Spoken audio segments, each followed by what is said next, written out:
Tropical Storm Rai now being named by Pagasa. Locally, it is called Odette as it entered the Philippine area of responsibility. This does not change the forecast at all, as it is still expected to strengthen and become a typhoon just prior to landfall. The good news, at least at this time, a little drier entrainment has leveled out the intensity over the past 12 hours, and it is still a tropical storm. Winds of 100 kilometers per hour, pressure at 985 hectopascals. You can see kind of that dry air rate in there. We're not seeing kind of the eye feature we almost saw just for a bit yesterday, but as it pushes towards the west, if this works out that dry air, we get that moisture wrapped in, we could be seeing this intensify just prior to landfall, becoming a typhoon. So even though it is a tropical storm at this time, do not let your guard down just yet. And even if it does not become a typhoon, still got a lot of rainfall coming in with this, and we could be seeing some of that coastal surge as well. So still plenty of impacts in the forecast here. Let's take a look at the forecast track, though, at this time as it kicks off here towards the west, heading into your Wednesday. Have winds about 130 kilometers per hour, pressure at 970 hectopascals there by 3 p.m. 3 p.m. on Thursday, this is already coming on shore with winds about 155 kilometers per hour, pressure down 950 hectopascals. That's going to be a sufficient Cat 1 to Cat 2 typhoon if the forecast continues to hold up. So like I said, don't let your guard down. It does look like government officials and the local media there really taking the storm system seriously.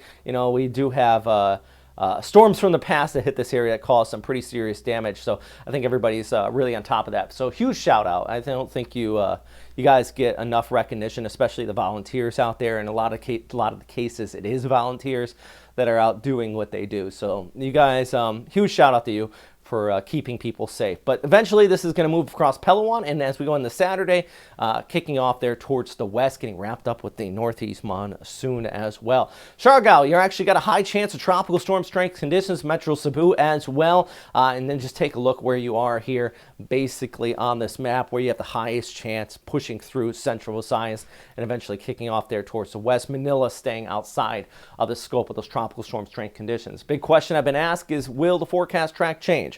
With a high pressure ridge towards the north, yeah, all the agencies are pretty much in line. From Japan, Taiwan, the United States with GTWC, and Hong Kong, all saying, yeah, this is going to come on shore just north of Dinagat Island and just north of Siargao, and then moving just across southern areas of Leyte. You might actually see, you're definitely going to see a landfall in southern Leyte with the right front kicking up some of those winds into Tacloban. So, you know, even if you're just north of that center of circulation, as we go ahead into Thursday, late morning, early afternoon, you're likely going to be seeing tropical storm, maybe even typhoon winds there in that city. So, yeah, you know, time to prep now, right? Then eventually pushing past Cebu, eventually into the Sulu Sea. I have this graphic on my Facebook page, Robert Speta Weather.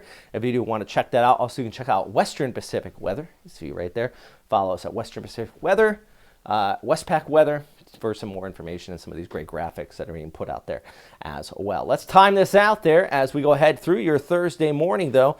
You can see basically coming on shore across parts of Dinagat, moving those winds around. If the winds do push this just right, actually could see a bit of a coastal surge into Tacloban. Nothing like Haiyan, nothing like that, but definitely some of these low-lying coastal homes. You're seeing a bit of flooding out here as this kicks on by. Plus, you have that inflow, so a lot of the eastern slopes, you know, this is where we're going to be seeing that highest threat of heavy rainfall, in that serious chance of some river level rises and landslides out there along the eastern seaboards. Eventually, this does move over Cebu, could move right over it. If this does have an eye, you might even get a little bit of clearing for a bit before it kicks off there, just moving towards the south of Iloilo into the Sulu Sea and eventually over there towards northern areas of Palawan. I mentioned the rainfall here. Let's talk about that, because I think that could be one of the big issues with this storm system. Of course, the wind is one thing, but in a Cat 1, Cat 2, you know, it's not the catastrophic type of winds, enough to cause damage, but the rainfall with this storm really could be adding up. In fact, just take a look at this. East Coast, yeah, we could be seeing about 300 to 400 millimeters. That's being indicated here. And some of these darker browns moving off there towards Dinagat, Cebu as well, even extending back towards Negros. You're going to be looking at that heavy rainfall. And even look at the east coast of Mindoro, and it's stretching up across northeastern Luzon. You might be thinking, well, what's going on there? That's the northeast monsoon, and that moisture inflow kind of combined with it wrapping around and kicking up some of the showers back there towards the north. So kind of interesting. Still going to continue to track this storm system, though, as we look ahead. But the key thing right now is know your information from those official sources. If you are being told to evacuate, you know, be smart. Don't be complacent. I noticed that was kind of a theme in some of the comment sections, and I'm happy we have such a great following here at Westpac Weather. You guys are smart. We try not to hype. We try not to put out conspiracy theories or put out like, oh my God, it's going to be a super typhoon. I know a lot of the YouTube channels do that. And I think that draws in a pretty smart crowd here, knows not to get complacent, make sure to share this information, be smart, and try to keep your friends and your family safe. So that's the key thing right now. I'm going to have another update in a few hours. If this does become a typhoon, probably will be my next update. But I just want to get this out here for you guys and keep you some of the latest information, of course. If you have any questions or anything like that, please let me know. If you want to like and subscribe to the channel, of course, that would be fantastic.